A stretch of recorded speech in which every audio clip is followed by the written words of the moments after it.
Hi, friends. Today, I just wanted to talk about giving the impression that it's easy to meditate. I want to make sure I never do that. As someone with ADHD and complex PTSD, it is not easy for me at all. But for all of those reasons, it's so necessary. So, why is meditation so hard for so many people? I have a couple of thoughts. Three reasons. One is that we don't really like ourselves. We're really good at self-judgment and self-criticism, and we're wired this way. It's how our brains protect us from threats. When we focus inwards in a meditation practice, we see the parts of ourselves that we like to keep hidden from others and even from ourselves.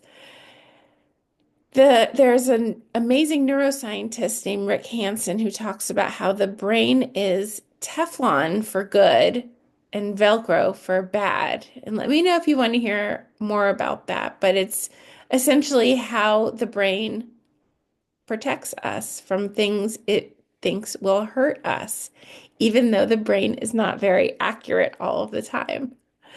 The second reason is that our thoughts won't stop. Our thoughts are like a rushing river, and our brain's job, we've talked about before, is to produce thoughts. So it's not bad that it's a rushing river. But it does happen that when we're trying to meditate and focus on our breath or another anchor, and those thoughts keep coming up, we might think, I'm not very good at this, or this is really, really hard for me. Ironically, the moment we notice that those thoughts are coming is actually the moment that we strengthen our practice. So when you're focusing on your breath and breathing in, and I'm breathing out, and here comes those planning thoughts. What's for dinner? I have to do all these other things, or judging thoughts. I can't believe I said that, or that was so embarrassing. Every time you notice those thoughts, that is like a bicep curl for your brain. That's the exercise.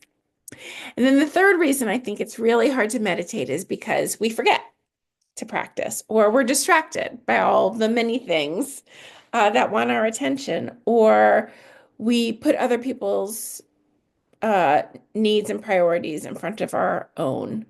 And so we think, well, I need to show up for my kids, or I need to show up for my friends. How could I possibly have time to just sit and focus on my breath?